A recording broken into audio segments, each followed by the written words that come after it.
Bienvenue sur Icônes et Silences, là où les légendes murmurent enfin leur vérité.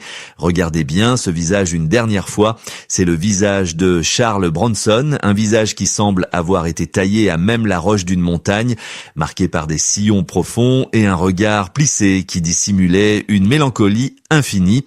Pour des millions de Français des années 70 et 80, il était l'incarnation absolue de la virilité, ce monstre sacré qui a dominé l'écran aux côtés d'Alain Delon.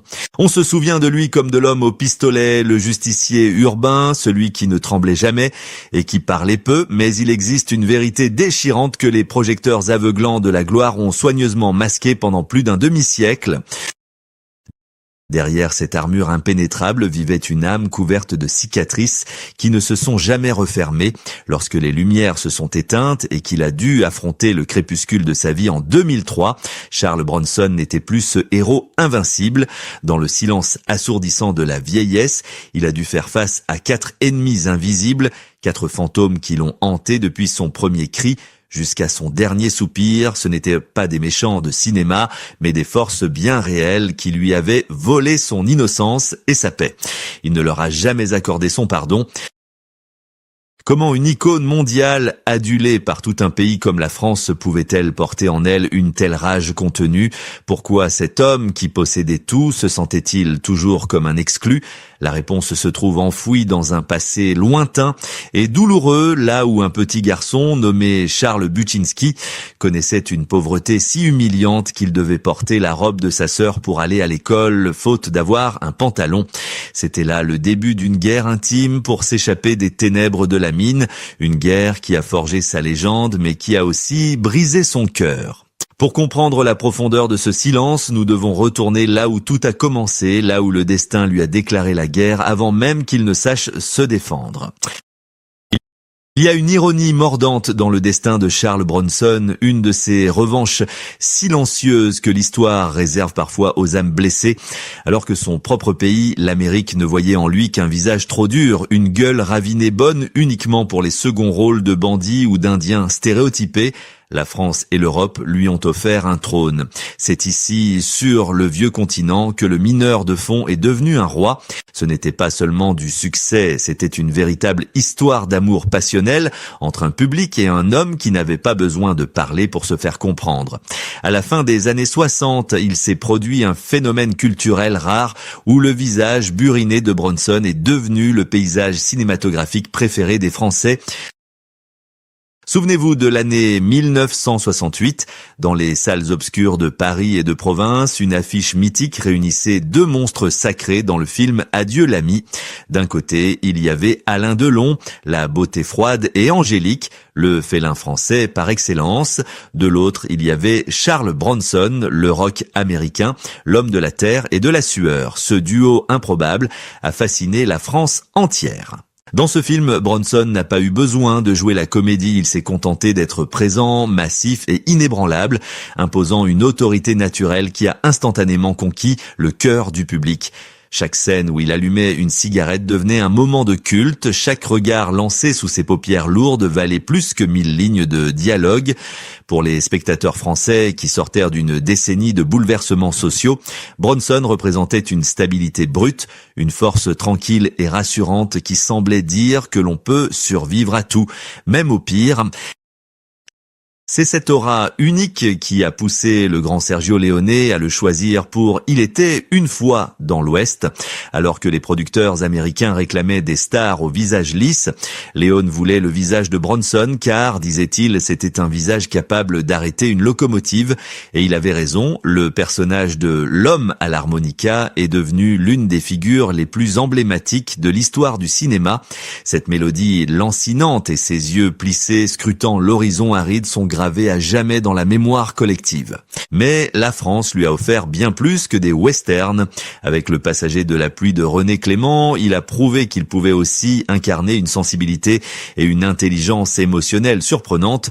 Loin de la brute épaisse que Hollywood voulait qu'il reste, il était devenu une icône pop, un symbole, au point qu'à cette époque, on disait qu'il était plus célèbre en Europe que le pape lui-même.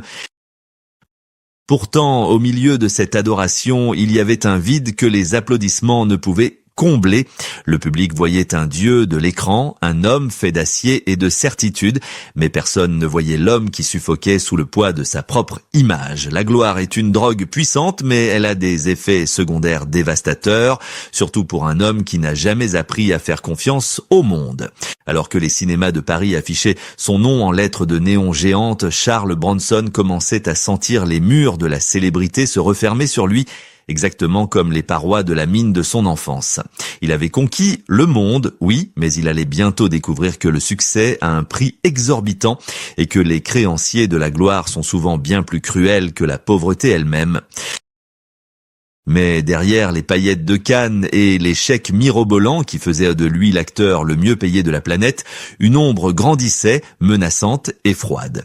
C'est ici que le deuxième ennemi de Charles Bronson est sorti de l'ombre pour resserrer son étreinte, l'hypocrisie impitoyable de la machine hollywoodienne. Les mêmes producteurs qui, 10 ans plus tôt, avaient rejeté son visage rugueux en le traitant de gueule cassée, se bousculaient désormais à sa porte, mais il ne cherchait pas l'acteur sensible qui avait ému la France dans Le Passager de la pluie. Non, il voulait la bête, il voulait le sang. Avec le succès phénoménal de la saga Un justicier dans la ville, Death Wish, Hollywood a enfermé Charles Bronson dans une cage dorée dont il ne trouverait jamais la clé. Il est devenu prisonnier de sa propre caricature, forcé de répéter inlassablement le même rôle de redresseur de tort taciturne, encore et encore, jusqu'à l'écœurement. Imaginez la torture psychologique d'un homme qui rêvait d'être un artiste, qui passait ses heures libres à peindre des toiles délicates pour échapper à la brutalité du monde, mais qui était contraint chaque jour de prendre une arme pour satisfaire la soif de violence du box-office. On l'a transformé en un produit de consommation, une marque déposée rentable, niant toute humanité en lui. Les critiques, souvent cruelles et aveugles à sa détresse, le traitaient de fasciste ou d'acteur monolithique sans jamais percevoir la lassitude dans ses yeux. Sur les plateaux de tournage bruyants et chaotiques, le vieux cauchemar de son enfance a commencé à refaire surface. La foule, les demandes incessantes des réalisateurs, les flashs des photographes, tout cela recréait autour de lui les murs étouffants de la mine de Pennsylvanie, la claustrophobie, cette peur panique des espaces clos qu'il avait terrorisé lorsqu'il était un enfant mineur, payé $1 la tonne de charbon, revenait le hanter au sommet de sa gloire. Il se sentait exploité, non plus par des patrons de mine, mais par des studios en costume-cravate qui lui volaient son âme image par image. Il disait parfois avec un cynisme glaçant qu'il n'était qu'un morceau de savon que l'on vendait au public. Cette lucidité amère l'a poussé à se replier encore davantage sur lui-même, érigeant un mur de silence infranchissable entre lui et le monde extérieur. Il détestait les interviews, fuyait les mondanités, non par arrogance, mais par instinct de survie. Il savait que dans cette industrie, si l'on montre une faiblesse, on est dévoré vivant. Alors, il a mis son masque de pierre, ce masque que tout le monde admirait, mais qui l'étouffait lentement. Il avait l'argent, il avait la renommée, il avait tout ce qu'un homme peut désirer, mais il avait perdu le droit d'être vulnérable. Pourtant, au milieu de ce tumulte déshumanisant, il y avait une île de douceur, un refuge sacré, où il pouvait enfin déposer les armes et redevenir Charles. C'était sa famille, et plus particulièrement une femme, son âme sœur, celle qui comprenait ses silences mieux que quiconque. Il pensait avoir construit une forteresse imprenable pour les protéger, il pensait que sa fortune et sa puissance pouvaient tenir le malheur à distance. Mais il avait oublié que le destin est un scénariste cruel qui garde toujours ses rebondissements les plus tragiques pour le troisième acte et que l'ennemi le plus redoutable n'est pas celui que l'on peut abattre d'une balle de 357 Magnum. Le drame a frappé sans prévenir, brisant l'illusion que la force brute pouvait triompher de tout. Le troisième ennemi qui est venu réclamer sa dette n'avait ni visage ni pitié. Il portait le nom froid et clinique de la maladie. Jill Ireland, la seule personne au monde qui avait réussi à apprivoiser le cœur sauvage de l'ancien mineur, fut diagnostiquée d'un cancer du sein. Pour Charles Bronson, ce fut le début d'une agonie lente, bien plus douloureuse que toutes les blessures physiques qu'il avait pu subir dans sa jeunesse. Pendant si longues années, le monde a assisté à une transformation déchirante. L'homme qui, sur grand écran, réglait tous les problèmes avec un pistolet et un regard d'acier, se retrouvait soudainement désarmé, nu et impuissant face à la souffrance de celle qu'il aimait plus que sa propre vie. Il a tout tenté, dépensant des fortunes colossales pour les meilleurs traitements, refusant des contrats, mettant sa carrière en suspens pour rester à son chevet. On raconte qu'il passait des jours entiers à lui tenir la main, lui murmurant des mots que personne d'autre n'avait jamais entendu sortir de sa bouche. Mais la vie n'est pas un film d'action et il n'y a pas de scénariste pour réécrire la fin. Le 18 mai 1990, Jill s'est éteinte, emportant avec elle la lumière qui guidait Charles dans les ténèbres de son existence. À cet instant précis, quelque chose s'est irrémédiablement brisé à l'intérieur du monstre sacré. Il ne s'agissait pas d'un scandale public ou d'une faillite financière, mais d'une faillite émotionnelle totale. La presse, souvent habituée à le voir impassible, a été choquée par les images d'un homme vieilli, courbé, le regard perdu dans le vide, serrant contre lui les souvenirs d'un bonheur révolu. Après sa mort, Charles a sombré dans une solitude effrayante. Il errait dans leur immense propriété comme une âme en peine, parlant parfois à Jill comme si elle était encore là. Le système hollywoodien, toujours aussi vorace, a essayé de le ramener sous les projecteurs, mais le cœur n'y était plus.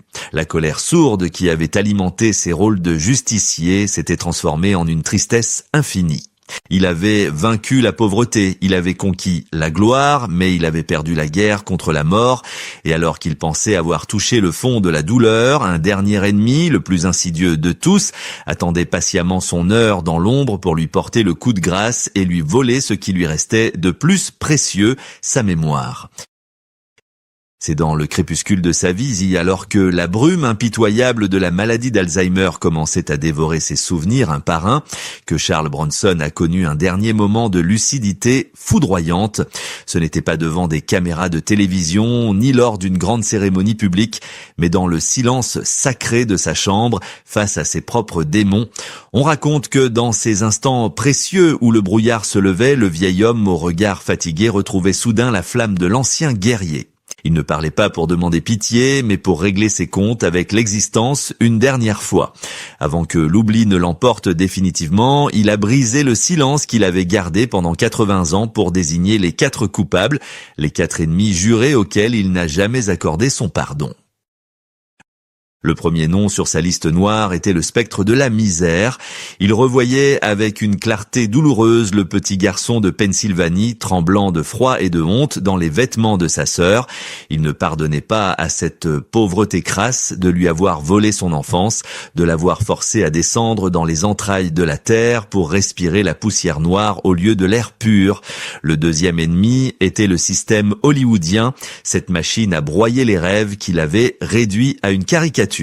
Il se souvenait de chaque producteur qui avait ignoré son talent de peintre et sa sensibilité pour ne vendre que sa brutalité. Il ne leur pardonnait pas d'avoir transformé son art en marchandise, d'avoir fait de lui un produit, rentable mais vide, l'obligeant à porter un masque de tueur alors que son cœur aspirait à la paix. Le troisième accusé, et sans doute le plus cruel, était le destin qui lui avait arraché Jill Ireland. Contre cet ennemi-là, aucune arme ne fonctionnait. Il ne pardonnait pas à la vie d'avoir été si injuste, de lui avoir donné le monde entier pour ensuite lui retirer la seule personne qui donnait un sens à ce monde. Et enfin, il faisait face au quatrième ennemi, celui qui se tenait juste là, dans la pièce avec lui, l'oubli. Il savait que cette maladie était en train d'effacer son nom, son histoire et même le visage de ses enfants. C'était l'ultime trahison de son propre corps. Mais dans cet aveu final, il n'y avait pas de défaite. En nommant ses ennemis, Charles Bronson reprenait le contrôle. Il refusait de partir comme une victime. Il affirmait que malgré la robe de sa sœur, malgré le mépris des studios, malgré la mort et malgré la maladie, il était resté debout. Il avait survécu à tout. C'était son ultime acte de résistance, un dernier bras d'honneur élégant et tragique lancé à la face du sort avant que les lumières ne s'éteignent pour de bon. Il avait peut-être perdu ses batailles, mais il avait gagné le droit de définir sa propre légende, prouvant que derrière le monstre sacré se cachait une humanité vibrante que rien, pas même le temps, ne pourrait jamais effacer complètement. L'histoire de Charles Bronson dépasse largement le cadre d'une simple biographie hollywoodienne pour toucher à quelque chose d'universel et de profondément humain. Elle nous tend un miroir impitoyable sur notre propre soif de héros et sur la manière dont nous consommons les légendes sans nous soucier de l'homme qui respire sous le costume. Nous avons applaudi la brute. Nous avons idolâtré le justicier, mais avons-nous jamais vraiment essayé de comprendre le garçon qui pleurait en secret derrière ce visage de pierre ? Sa vie est un rappel cinglant que la gloire n'est souvent qu'un vernis brillant posé sur des blessures anciennes et que l'argent ne peut jamais racheter une enfance volée ni combler le vide laissé par l'amour perdu. Combien d'autres artistes, combien d'autres âmes sensibles ont été broyées par cette machine infernale qui exige d'eux qu'ils soient des produits avant d'être des humains. Au final, que reste-t-il quand le générique de fin défile pour la dernière fois ? Il reste la dignité farouche d'un homme qui a refusé jusqu'au bout de se laisser définir uniquement par les autres. Charles Bronson nous a montré que le véritable courage ne consiste pas à tenir une arme face à une caméra, mais à continuer d'avancer quand tout s'effondre à l'intérieur, à rester debout face à la misère, face au mépris et face à la mort. Il incarne la résilience de tous ceux qui portent des masques de fer pour protéger des cœurs de verre. Son silence légendaire n'était pas un vide, c'était un cri, un hurlement assourdissant que seul le temps nous a permis de déchiffrer aujourd'hui. En refermant ce dossier, ne retenons pas seulement l'image du dur à cuire qui a fasciné la France. Souvenons-nous de Charles, l'amoureux éternel, le peintre incompris, le survivant des mines de Pennsylvanie. Il ne cherchait sans doute pas notre pitié, mais il a mérité notre respect absolu. Peut-être que maintenant, loin des projecteurs aveuglants et des exigences d'un monde cruel, il a enfin trouvé cette paix qu'il a cherchée toute sa vie, loin de ses 4 ennemis. Adieu l'ami, et merci d'avoir partagé ta lumière avec nous, même si elle brûlait tes propres ailes. Ton histoire est désormais gravée, non pas sur la pellicule, mais dans nos mémoires, comme une leçon inoubliable sur le prix du silence.